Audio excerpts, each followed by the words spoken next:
All right, hello everyone. Welcome. We did this event on stream last night. There's a brand new multiplayer event on Star Rail, and it was so much fun. And the way that it works is just so nice, and I just had to make an actual dedicated video for this event instead of just having the stream, which by the way, if you want to check out the stream, it's on the live page. You can go check it out.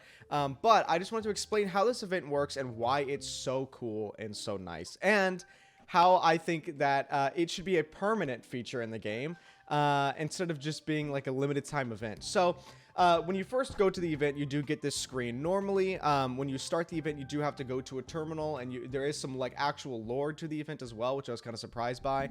But you can also just access the event page from the menu, and it'll just bring you right here. And so every day, you are able to, see if you see in the bottom left, you are able to scout 3 times. And when you scout, it'll pull up a random enemy, and that'll be on your solo target area. Now, when you scout a target, you can then choose down here on the United Attacks. You can choose to either send this to your friends, where anyone on your friends list can help you fight, or you can send it to all players, which basically brings it to the shared target screen. And you can see down here, you can normally see the name of some of the people. I don't know why it's not showing it now, but last night it was actually showing the name of the user who did scout the enemy and then send it to all players. Now, you are not fighting with your friends at real time. It is just sort of like a I don't know what I had an example and then I forgot the example, but you're able to both attack them, and it'll both deplete its massive HP pool, because the enemies here do have a lot of HP. This one has 109,000 HP. And once you complete a target, you are then able to claim the rewards, as you can see here, and you gain Star of Honors. Now, this is the event currency, which, as opposed to Genshin, where like you gain the currency and then you use it in a shop, this is just as you gain a certain amount, then you get the rewards. And I think it is kind of like that in Genshin as well. But to actually do the attacks, I will actually move my camera here. Or I'll turn it off for you. You can see in the bottom right, you can actually, or sorry, in the top right, you see the currency that you use for fighting. It's the pixel warheads. And when you actually choose to fight, you can either do normal damage, which will consume 1, or you can do 2.5 damage, which will consume 3. Every day, you get 7, and these do replenish all 7 at your daily reset, whenever that is, whatever your time zone is. For me, it would be 4 a.m. Is when we would get all 7 back. Another thing that's really, really nice about this is once you actually do your portion, even if you don't beat the boss, you are giving your damage out, and then other people can continue to try and defeat that boss. Now, once you defeat enemies, you can then go to your defeated screen, and you can see here like stats of best player, highest damage, like who actually killed the boss, and it shows all the damage for the top people. But the best thing is you can actually watch the battle footage of the top players that did the fight. Now, you can also watch your own. Like for me, I was able to solo this one. I beat it in one turn. Well, not one turn, but in one go. But with other people, you can watch the battle footage, and it'll take a second, but it'll load up the actual fight. Now, you can't do anything to like pause it or anything, but it is going to just show the entire fight that they did in the sped up version, which is so nice. It's so nice for not only like new people, because you're able to see like, oh, what were their strategies, like how did they actually utilize this team, which, as you can see, to access the event page on the Express, you can just go to the event page and then go to it, as opposed to going to the terminal.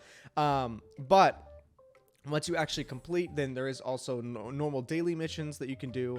And the main reward for this event is the Tracks of Destiny, which are essentially the crowns for, what are they called? Talents. Crowns for talents in Genshin. I'm actually surprised that this is the reward that they're giving for the event, because these in Star Rail aren't event limited. You can actually grind these out, grind them out through Simulated Universe and other means like leveling up region areas and stuff like that. As you see, I have 7. which normally you would not be able to get 7 like that quick in Genshin. I was thinking that they were gonna do the material in the battle pass to create custom relics, which is the, where is it? I thought they're going to be giving this out, the self-modeling resin, which allows you to create a custom main stat relic, which is really, really nice. And the only way that you can get that as of now is through level 40 of the battle pass. So I thought they were going to give this out, but it looks like they're still going with the crown path of being able to level up talents there. So without further ado, I'm going to go ahead and just pull this up. And this is what I'm going to do by myself. So I'm actually going to go ahead and scout another enemy. And then it's Cocolia. I'm going to go ahead and just send that to all players. Now all players can help me defeat this target. This one we'll do by ourselves, and we'll go ahead and do the 2.5 damage, which is going to consume 3 of the pixel warheads. And we're going to do my QQ nuke team because Qingque does a lot of damage, okay? She does, and I'm gonna show that here. I already buffed the wrong person. We're in trouble now. Alright, so we're gonna buff QQ. 1,000 We're gonna ult to QQ. raise your fight as one. Now she's getting those massive Commencing damage support. buffs. Show her skill. Win that gotcha gameplay. An easy 10,000. Now, the thing with this boss is quantum damage is increased here. Welcome, customers. But even still, she is able to do a lot of damage. Not a step back. Enemy targets Alright. detected. So... how do I want to turn. do this? I'm going to shield Pella, and then I'm going to ult with Pella just to get that Enemy data defense secure. down, Network and it is going to proc his activated. counter, but we just put the shield on, so it doesn't matter. Just give it up. You can't run. Perfect. And we'll go ahead and break. 22k. Watch this awesome move. Let's be friends. Yeah. Ready for another? Tough luck running into me. Honestly, we don't need a shield right now. Here it comes. Go, QQ. Wahoo. Welcome, customers. I'm going to go ahead and buff Tingyun Commencing support. because she'll be able to go again. Because we have the talent where when she uses her skill, it actually increases her speed. However, I did just use my skill point. Oops. My turn. That's fine. That's Wait fine. for the time. My turn.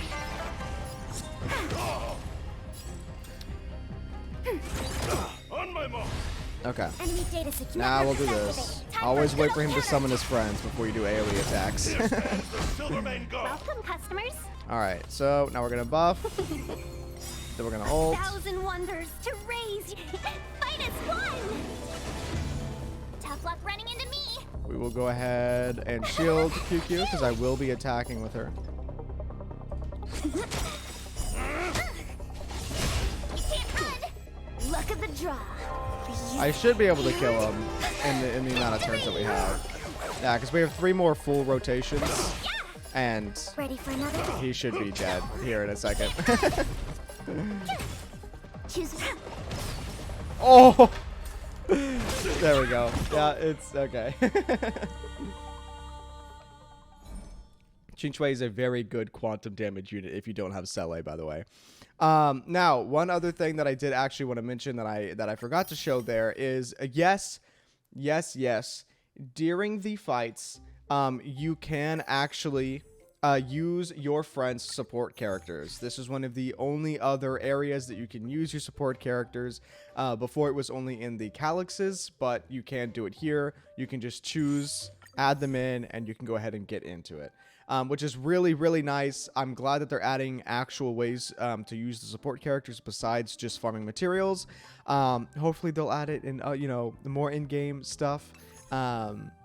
But yeah, more ways to interact with friends is nice. Now, one thing that I do want to bring up that I think would be really, really nice to keep this as a permanent game mode.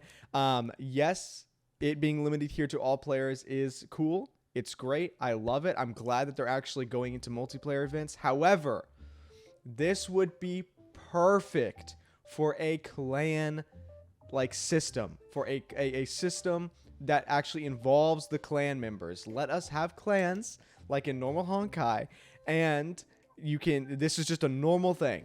Every week you can have like everyone compete and do big raid bosses together, and then at the end of the week it goes through like all the scores, who did the highest damage, and all that, and then give out rewards to the people in the clan that participated in the fights, because there's no reason for this to just be limited. It's fleshed out, it's nice, keep it, okay? Keep it. Now, one other thing that I do want to mention, Genshin events, one thing that we all hate, right, is that there is time-gated lore. There is actually some lore, actual lore here.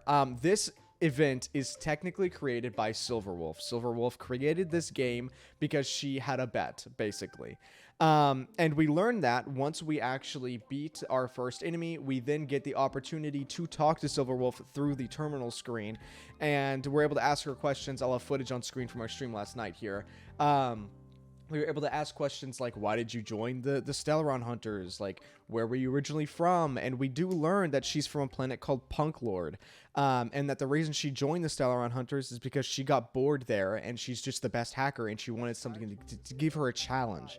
Because it was just too easy. She's too good. And I'm not going to be surprised. There was nothing like groundbreaking lore-wise besides the fact that we learned where Silverwolf was actually from. However, I wouldn't be surprised if there is more dialogue with Silverwolf later on in the event as it goes on. The only downside is if this is truly a limited event, then the people that don't get to play it on launch, they're going to miss out on the lore.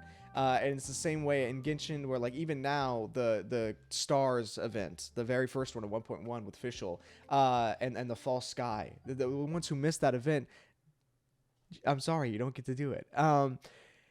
That's the only downside to it being unfortunate. There is actually lore elements here. I don't mind lore elements being in events as long as they stay. As long as they stay. And if it makes it as a clan system, then it would work. It would still work. But that is basically the entire event. If anything else comes out with it, if they add anything else, I'll probably make another update on it. But I just had to make a dedicated video on this event because it's so nice. It really is so nice. I was afraid that they weren't going to try and do any multiplayer elements in this game, but they're going for it. They're going for it. So hopefully this is going to be there on launch when the game comes out. But man, this game, it's so good. It's so good. Thank you guys for watching. Tune into streams. I stream decently often. Not recently because I've been working on videos. I am making a lore video for this final beta, but that's besides the point. So I'm going to go ahead and leave it here. Thank you guys for watching. I love you all. Mwah. See you in the next one.